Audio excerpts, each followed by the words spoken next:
Hello again and welcome. Michael Pizzolla here. I'd like to welcome you to the 2016 Breeders' Cup Value Capping Video Rant. I'm excited to present this to you this year and thank you for joining me. For those of you who don't know me, my name is Michael Pizzolla. I am author of the best-selling Handicapping Magic, co-author of the classic Pace Makes the Race, publisher of Post Time Daily, the original and still best online racing forum.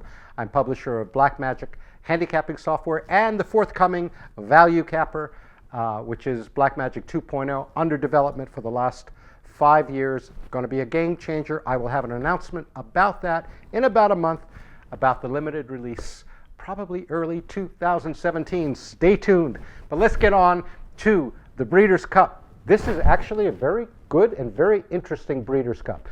Now, it's hot out here.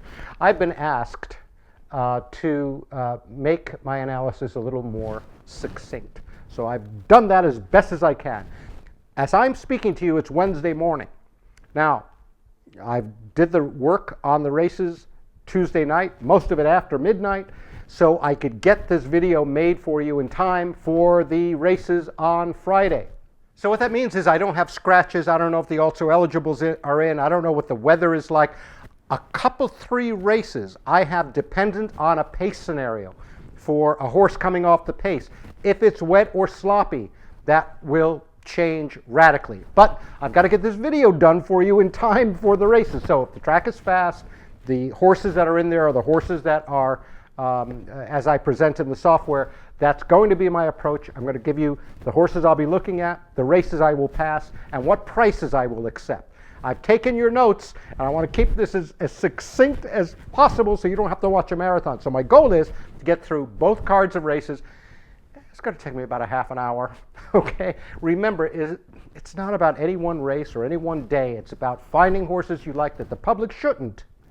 That's the whole idea. So the handicapping is all done. We all know who the good horses are. Guess what? In the Breeders' Cup Classic, it's going to be California Chrome. It's going to be Frosted, and it's going to be Arrogate, which, if you remember from the last rant, is the horse that we pointed out to win the Travers, and it did so at almost 12-1, which is just fantastic. Okay, but what do we do with that information? What happens when we agree with the public, when we don't? Well, that's what our analysis will show. So if you're ready, let's go and let's make quick work out of this Breeders' Cup, both the Friday and Saturday races. I will get through them, tell you what my approach is, what my strategy is, and pinpoint an odds range for the horses that we're looking at. So if you're ready, come along, look over my shoulder, and let's get to work. Okay, so let's get right into the races for my 2016 Breeders' Cup Value Capping Video Rant. These are the races from Friday, November 4th, 2016. They're at Santa Anita. Now, I am making this video for you on Wednesday morning, so that's a long time before the Friday races and even longer before the Saturday races. I don't have scratches. I don't have weather conditions. I don't have the scratches and if the also eligibles are in or not. So this is if I were presented with these races at this, and the races would be just as they are now. So the first one I want to look at is race 6 from Santa Anita on November 4th, on Friday. Okay, and it's the Breeders' Cup Juvenile Turf. Always a tricky race. This year is no different. Good gosh, there are 16 young horses running in this. And there's a massive number of horses above random, because random is 15-1 in a 16-horse field. 5, 8, 11 horses above random. 2 also eligibles. It's a mess. Okay? 11 horses above random. There are 3 foreign horses with no fractions. And Black Magic Handicapper and the forthcoming Value Capper, the heart and soul of it are the very refined ultimate pace ratings. And as I said, there are 2 also eligibles. So I'm not going to spend a lot of time on this race. What I did was I took the also eligibles out, the 15 and 16, and, you know, the top horse is Good Samaritan, and right under it is a horse called Ticonderoga, the 14, 8-1 on the line. Now, don't when a horse is 8-1 on the line, that means if they've ran the race 9 times, the horse would win once. It's not a very playable race. And I'm doing this so that when we get into Saturday's races, I can just do a little shorthand and say, too many unknowns, too big an arc, too many horses above random, and so forth. Now, Ticonderoga, if we look at this colt's past performances, I mean, it just missed its first try at breaking its maiden by a head. It won very clearly in its maiden special. It finished second in a grade 3, lightly raced colt. It could be, but when we look at this huge field and huge arc, my play would be to pass this race or take a small secondary bet on the 14. Now, by secondary bet, I mean it's not a prime bet. Okay, I have a portfolio for secondary bets. Now, Breeders' Cup, look, I understand we all want to bet the Breeders' Cup. There's a possibility hit a big superfecta and so forth. And in that context, it's kind of a recreational day. But this might be worth a small secondary bet. But as a prime investment opportunity, no, not for me. Now, we have race 7 on Friday, November 4th, 2016, the Breeders' Cup Dirt Mile. This is a race that has some potential. The first tip-off is that at the bottom of the screen, you'll see an assessment of the favorite, which Black Magic and ValueCapper both do, that Dortmund, who will be the favorite in this race, 6-5 morning line, has got the wrong running style for this race. Now, what do I mean by that? Well, if you look up at the top, it's a heavy pressure, highly pressured race. So whether we look at the race from a positional point of view or a velocity point of view, there is a lot of speed up front in the race. This means that the composition of the race favors a horse that comes off the pace. Now, a lot of things that have to go right. All the speed horses have to go out. The closer has to get the right kind of trip. It has to be close enough. It has to avoid traffic. So it's not a slam dunk, but it makes for price, especially when the general perception is that Santa Anita is favoring speed. Now, I told you I was going to make this short. It's favoring speed positionally. You can't be way far back positionally, but from an energy expenditure, it's not so early. So here's where the software makes the assessment. Run Happy should be in the, in or close to the lead and accelerate. Dortmund's going to join the fray. And there's just a lot of horses want the lead in this race. I can go through all of them, but let me show you the main players. Look at Dortmund. All of its first 2 calls are right up there by the lead. And if you look at where it wins, it's either on or very near the pace. So not the kind of running style I would love. Now, can Dortmund win? Yeah, he can win for fun. Same thing with Run Happy. Now, Run Happy, if you look at its sprints, it's right there early. Again, a number of wire-to-wire wins. I do notice that the 2 routes that it shows in its past performances, it's done not so well. 9/21 down at Fairgrounds, and in its last race at Churchill at a mile, it faded. So I've got an early horse. I don't see success in routes. There are 2 horses up near the top, the 4 Point Piper and the 1 Vijack, that are interesting to me. Why? Well, I've got, Run Happy and Dortmund. We've already looked at their early running styles. Point Piper and Vijack both have the characteristic where their odds are okay, 5-1 and 7-1. Their contention, which is what I think the public will do with the race, the 13 and 14-1, and their 20-1 and 10-1 morning line. Let's take a look. Now, with Point Piper, came off a layoff after winning a grade 3 at Emerald Downs, and then it just kind of, I don't know what happened, but it weakened in the race. Now, if you notice, It's got 2-mile races showing its past performance. The one from Emerald Downs, it closed all the way from 8th by 11 lengths at the first call, 6 by 6.5 at the second call to win going away. At Santa Anita back last October, it made a nice close at a mile. This horse, if you look at its lifetime box, is 4 for 9 at a mile with a place and 2 shows. So this horse knows his way around a mile. Is comfortable with it. Vijack, this is a very interesting gelding. Look at the last few races that it's run. It's been running on the turf in the main. So can Vijack run on the dirt? Well, the dirt races don't look so great. However, it's been my experience in a pressured race, especially at a route, when a horse comes off a turf race or a number of turf races, as Vijack is doing, they usually have very strong late fractions, which stands them in good stead in a highly pressured race. I think the public will look at this past performance and they'll say, this horse is no good on the dirt, can't really do it, and will let it off at a big price.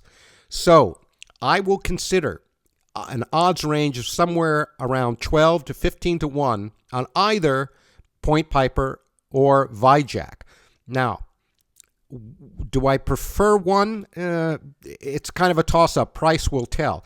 If I get 20 to 1 on one and 15 to 1 on the other, yes, I will bet both of these. Because now, as I said, a lot of things have to go right. Run Happy's got to go out. Dortmund's got to go out. The other early horses got to pressure them a little bit. These horses have to get clean trips. Vijack is going to be on the rail, so he's going to have to let the others go and kind of come around. But that's a perfectly reasonable, in my vision, scenario for this race to go, and a possibility for a nice price. See, this is the kind of race I like. It's a nice clean arc. There are a couple of patterns and so forth, but I've got 2 prices that they both can come off the pace. Point Piper has already proven its ability at a mile. Vijack is coming off those turf races.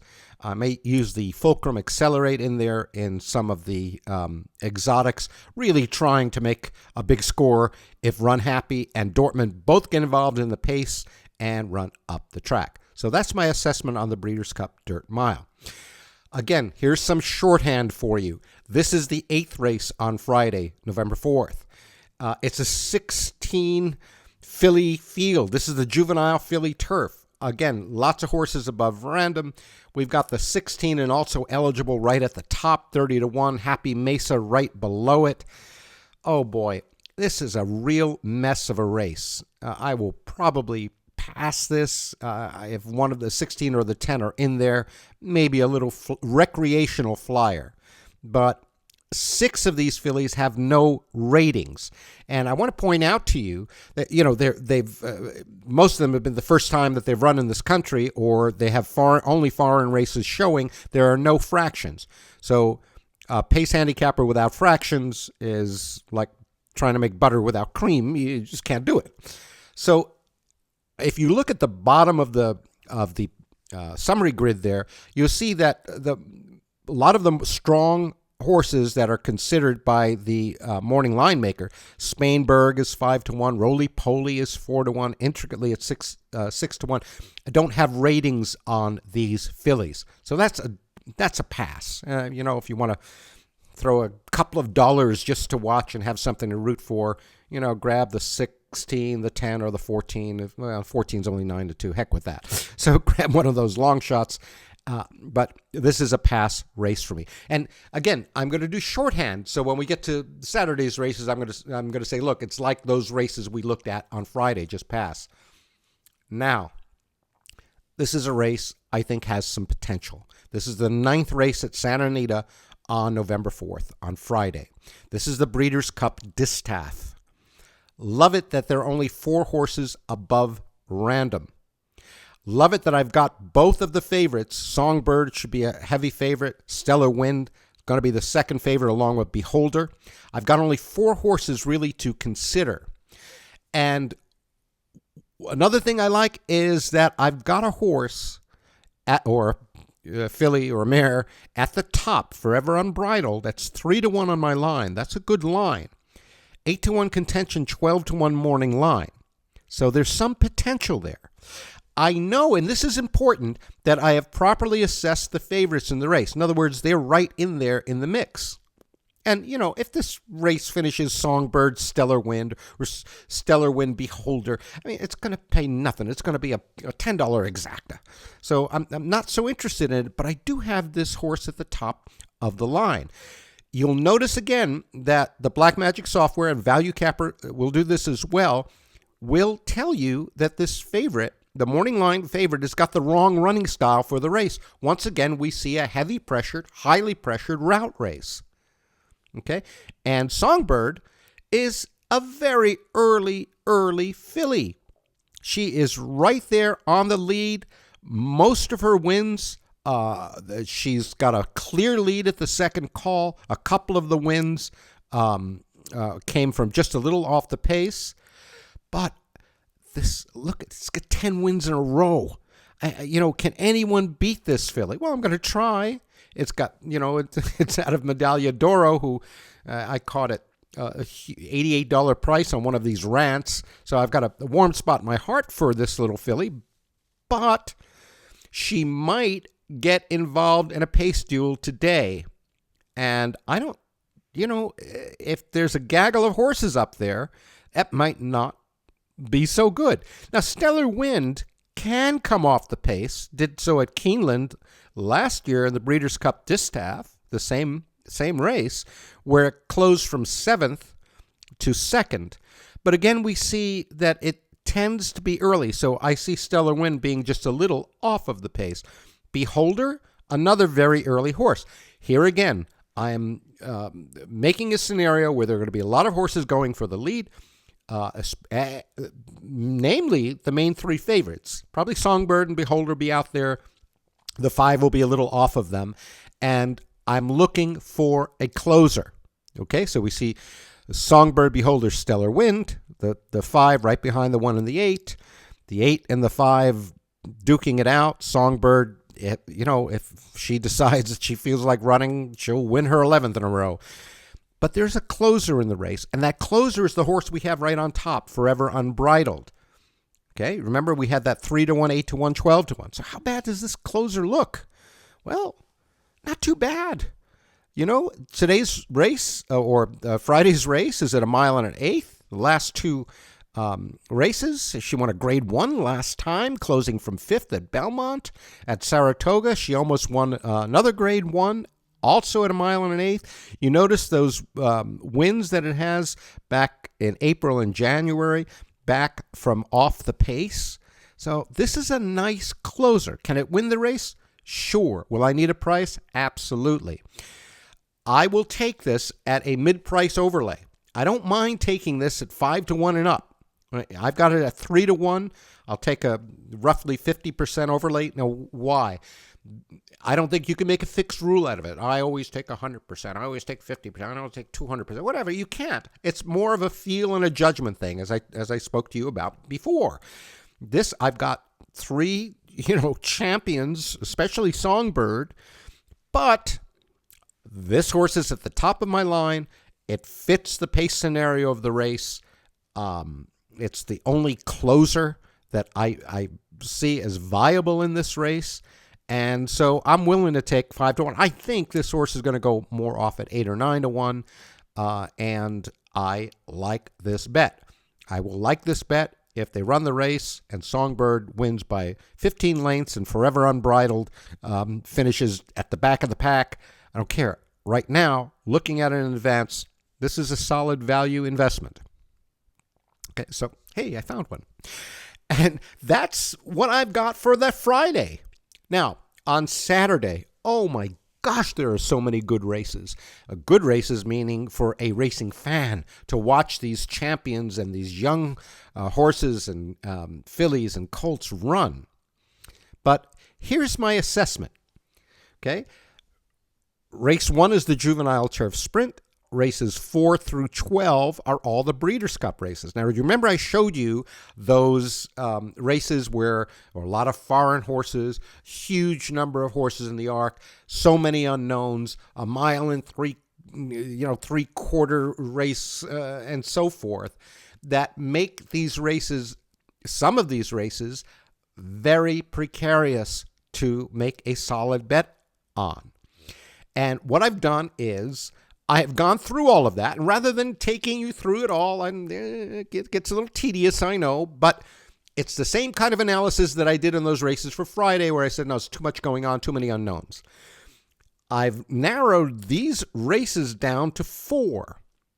Okay, the Juvenile Fillies, the Sprint, the Filly and Mare Sprint, and the Breeders' Cup Classic, races 4, 6, 10, and 12 on Saturday, November 5th at the Breeders' Cup. Let's get to them. Santa Anita, race 4, November 5th, the Breeders' Cup Juvenile Fillies. Now, this is a race that we've got 6 horses above random, probably looking at 5 of them, the 12, the 5, the 6, the 10, and the 9. And a couple have caught my eye. The first one is American Gal. Why? She's at the top of the line with a little gap. I've also noted Champagne Room, who is tied for second on the line, 12-1 on contention, 20-1 morning line. And I've also pointed out Valadorna, who is the fulcrum in the race. I don't like when the software gives the horse with the best second call in its last race. It looks through the other past performances and discounts that. So right away, my danger or cautionary warning is up. So I want to be a little cautious when I look at this. Well, how does the pace look in the race? It looks unpressured. As a matter of fact, it looks like American Gal might be able to get a very clear lead and romp on home. It's an unpressured race. That's a good thing. However, this filly has only had 2 lifetime races. Now, it's done pretty well in those lifetime races. It won its maiden at first asking at Del Mar. It came to a kind of a handicap at Santa Anita, second race, ran away. However, these were both sprints, 5.5 and 6 furlongs. Can it go longer? Don't know. Will she get brave on the front end? Don't know. This is where we need some price to make this make it worth the risk that she will stretch out successfully. And, you can't fault it. And I do note that it's going from Bejarano to Smith. I don't really know what that means. I know Mike Smith is very competent. I know Bejarano is spectacular, and so forth. So that may add a little bit to the price. Perhaps Mr. Bejarano had another commitment. Now, Champagne Room, and that's the horse we see at the price, tied for second on the line. I think the public may see this as a quitter. It missed its maiden at Del Mar. It came on and it won the Sorrento, a Grade 2 race. And it kind of faded at 7 and faded at 1 mile and 16th. And you may think, wow, why would I bet this in a route when it's been fading? Well, Mr. Smith, who rode it last time, got into a little trouble and got steadied and so forth. So I think the public may see this as a quitter when really its numbers are quite good in this race and at a price might be worth a bet. So I will consider this 12 horse to wire the field, stretching out for the first time, continuing her unbeaten skein at 8-1. The 6 I'll need to get 15 or 20-1 upon to bet it. It's a long shot. I think the public's going to be very, very confused in this race, and you can see the morning line favorites noted and quoted, the 10 at 9-2. Then you got four horses at 5-1 or 6-1. It's a tough race. So here's where you look to make a price. Now, let's say American Gal gets bet down to 4-1. And Champagne Room goes off at 25-1. And I decide to bet Champagne Room because of the price, and American Gal wires the field, romps, pays 11.20. Will I feel I made a mistake? No, because I know this is a confusing race. This is a difficult race. I'm looking for price, and that's my call. What will happen if the 12 goes off at 8 or 9 to 1, the 6 goes off at 20 to 1? I'll bet them both. Okay, but that's my assessment of the Breeders' Cup Juvenile fillies. One of my favorite races of the year is always the Breeders' Cup Sprint. Why? These are really, really good horses. And a lot of them are champion sprinters, and a lot of champion sprinters go early. So it is often a heavy pressure and highly pressured race. This is no exception today. And this is the third example that we have of playing on a pace scenario where the favorite, Masochistic, is got the wrong running style. Wrong, quote unquote wrong. It's a great horse. You know, I'm not thrilled about the assessment that Black Magic has made. Not thrilled. It means I've got to be cautious because Lord Nelson, who should be co-favorite or second favorite, and Drifang are at the very bottom of the line. So I've got to say, well, it probably made some calls. Well, you've got to make calls to get prices, okay? If you're going to do traditional handicapping, you might as well look at the morning line and go, okay, these are the best horses in the race. Yeah, no kidding. One horse, and let's take a look at the pace scenario, why it comes up as highly pressured. We see Drefang, Masochistic, Delta Bluesman, and the 8, No Holding Back Bear, all in a gaggle at the first call. We see the same 4 horses in slightly different order at a gaggle at the second call. Okay. Drefang needs to lead. All its wins have been on the lead. Delta Bluesman and Masochistic are not so good under pressure. So I think this is setting up for a closer. How early is Masochistic? Most of its wins have been wire to wire or just like a head off at the second call. Didn't do so well in the sprint last time because it just couldn't get to the lead. This last year's Breeders' Cup Sprint. So I've got the favorite is wire to wire. Okay, it likes to be wire to wire. Let's look at AP Indian now. AP Indian is a wonderful racehorse. It's won its last 5 races, 6 and 7 furlongs. Nothing seems to bother this gelding. It can come a little off the pace. It can win on the lead. This is a very versatile, in my opinion, very dangerous horse in this race. The horse that caught my eye was Joking. Joking is 7 to 1, 10 to 1, 15 to 1. Now, you may say, well, what about the 9 and the 8? Yes, I would consider them at big prices. They tend to be a little bit early for my taste in this race.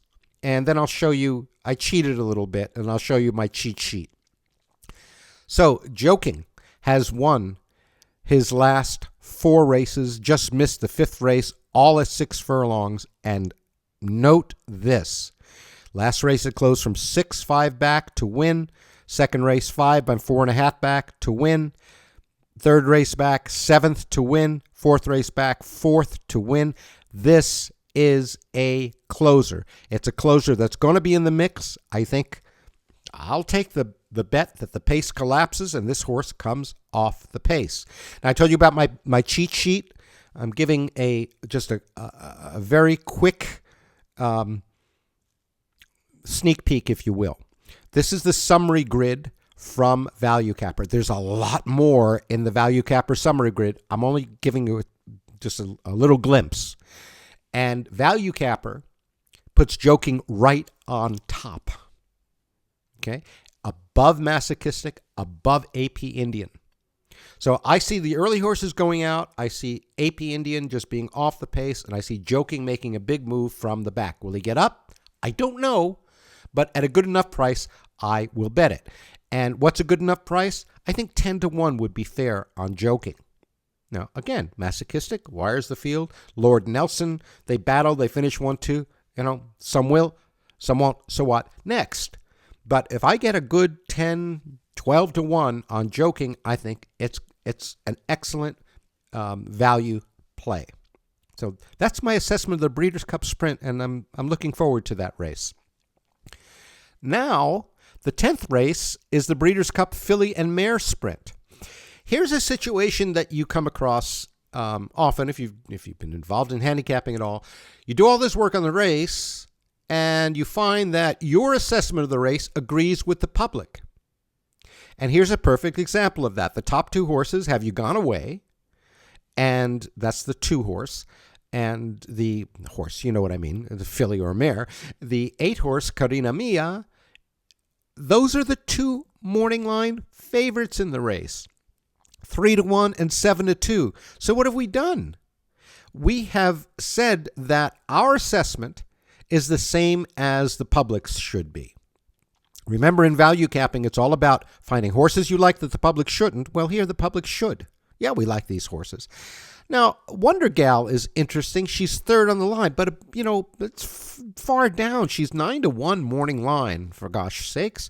30-1, I'm sorry, 9-1 on the Black Magic odds line, 30-1 morning line, and you got 2 strong horses, fillies, mares on top of it. My assessment, I would pass this race because I think they're going to bet the 2 and the 8. They may take Wavell Avenue a little bit as well. This would be a small secondary bet on the 5 at 25-1 or something, just to say, yeah, I bet it because it's a really long price. But by and large, when you agree with the public, you don't have any real insight in the race, and it's very difficult to make profit at this game. Not win races. It's easy to win races. Have You Gone Away and Carina Mia go off tomorrow at 2-1 and 5-2, and they come in a 1-2 exacta, and you feel good.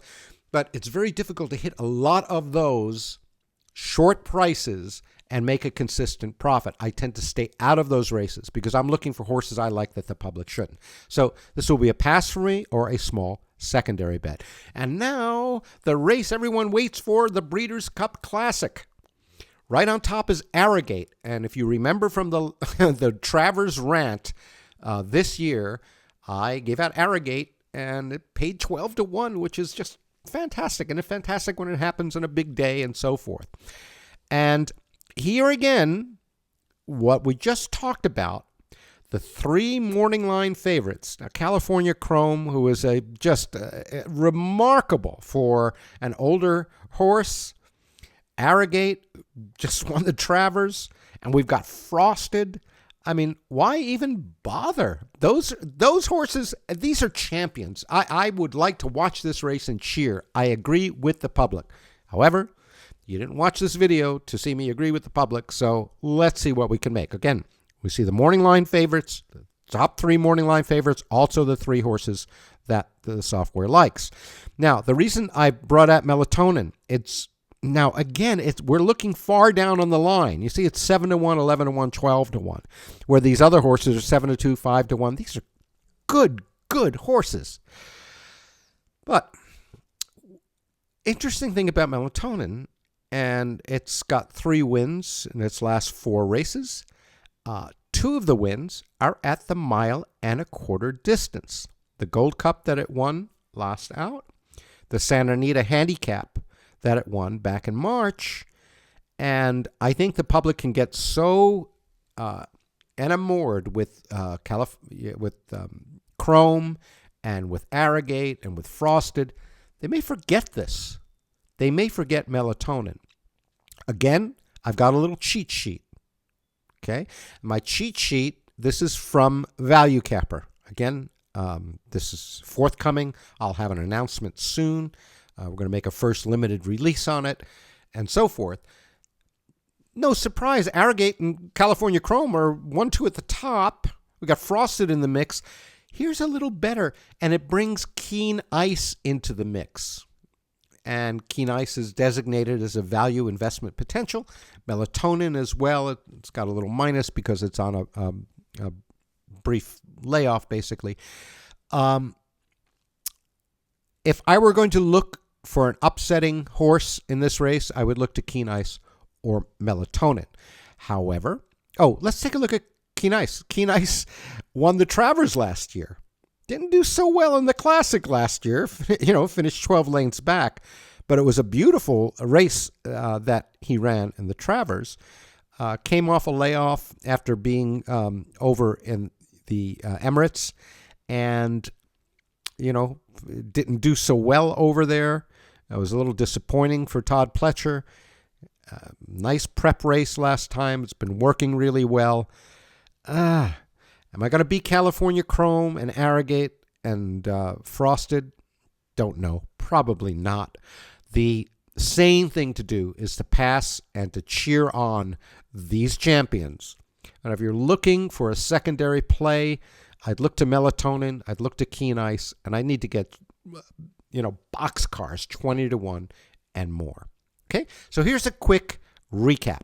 Here's a recap of the plays that right now, sitting here on Tuesday, November 2nd, of some races and what I'll do. In the race on Friday, November 4th, the race 6, this is a pass for me, maybe a small secondary bet on the 14. In the 7th race, the Breeders' Cup Dirt Mile, the 7th race on Friday, I will consider 12-1 to 15-1 on the 4 Point Piper or the 1 Vijack. These horses will come off the pace, and I think it's an opportunity to upset Run Happy and Dortmund and the rest of that crowd. On the 9th race on Friday, the Breeders' Cup Distaff, this horse can run up the track. It'll do so with my money on it. Forever Unbridled coming off the pace. I'll take a mid-price overlay on this. Anything over 5-1, it's got a bet from me. I think this is the cleanest and clearest of the Breeders' Cup races. Here is the recap for Saturday, November 5th. On the Breeders' Cup Juvenile Fillies, the 4th race on Saturday, I'm looking to American Gal to go wire to wire, but only at 8 or 10-1. Champagne Room may get very well overlooked. I would look to that for 15-1. Okay, not the clearest of races, but there's some opportunity there. In the Filly and Mare Sprint, the 10th race, I agree with the public. This would be a pass or a small secondary bet on Wonder Gal. Almost a recreational bet at this point. Certainly not a prime bet. And finally, on the Breeders' Cup Classic, Black Magic, and I agree with the public. They've got the right horses here. California Chrome, Arrogate, who I have a soft spot in my heart because I picked him in the Travers and did so in public on the Rant and so forth. So, 12-1, it was wonderful. If I'm looking for upsetting horses, I look to Melatonin. I would look to Keen Ice, but I would have to get something like 20-1. So that is my brief and to the point assessment of the races for Breeders' Cup, Friday, November 4th, 2016, Saturday, November 5th, 2016. And I hope you enjoyed this analysis. Well, that's it for the 2016 Breeders' Cup Value Capping video rant. I hope you enjoyed it. I certainly enjoyed doing that for you. I so appreciate you spending the time with me going through these races. For those of you who have the Black Magic software, looking forward to the Value Capper, stay tuned. I'll have an announcement soon, within the next month or so, about the limited release. And I hope that those of you who don't get an idea, not just who's going to win and what's going to happen, but how to, once you've done your handicapping, how to make sure you're getting a price, how to analyze what that price should be, and so forth. So I hope that it really helps you in your work. Until next time, remember, find horses you like that the public shouldn't. Wait for your price and let the bet make you. I'll see you soon.